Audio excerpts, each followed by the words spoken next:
يلا يا حمادة، ماما طبخالك بايديها، يلا عشان تاكل. لا يا ماما، مش عايز اكل البيت، انا عايز بطاطس وناجتس. لا لا، ما ينفعش، هتاخد من اكل البيت، مفيش غيره. لا يا ماما، مش عايز اكل البيت، انا عايز بطاطس وناجتس. قلت مفيش غيره، يعني مفيش غيره، يا تاكل يا ما تاكلش. خلاص مش واكل. طيب خلاص، هقوم اعملك شوية بطاطس وناجتس.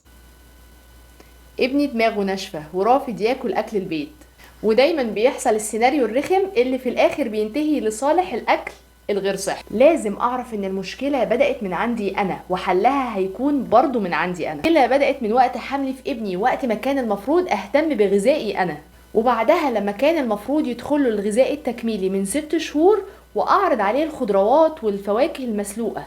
لما بدأت أعرض عليه الأكل لأول مرة وكان يرفضه، كان لازم أكرر كل صنف من أصناف الأكل اللي بيرفضها مش أقل من 15 ل 20 مرة، وبرضه ما يقاسش وأكمل معاه وأعرض عليه الأكل تاني وتالت وعاشر. بقى البيبي الصغنن أعرض عليه الأكل مش أقل من 14 و 15 مرة وأحايله، والطفل اللي عنده فكر وعنده وبيعترض منتظر إني أعرض عليه الأكل فعلى طول يوافق. ابنك محتاج خطة محكمة عبقرية، حرب ضروس، والحرب خدعة، حكمة واستمرار وعدم يأس. وقبل كل ده محتاج قدوة حسنة يقتدى بها في الأكل الصحي، الأكل اللي هيترك في دماغه ذكريات عن بيت أبوه ويقول ياه فين أكل إيدك يا أمي. انتي المنظم للحفلات والخروجات والمناسبات، انتي السلطة والحاكم والمشرع للقوانين، انتي المدبر والموفر وصاحب السلطة المالية، انتي السياسية المحنكة والحكيمة. ده أنا ماما يالا، بذكاء وهدوء وحكمة وصبر عندك مفاتيح عيالك وهتقدري، صدقيني وصدقي نفسك، هتقدري تخلي كل أكل أولادك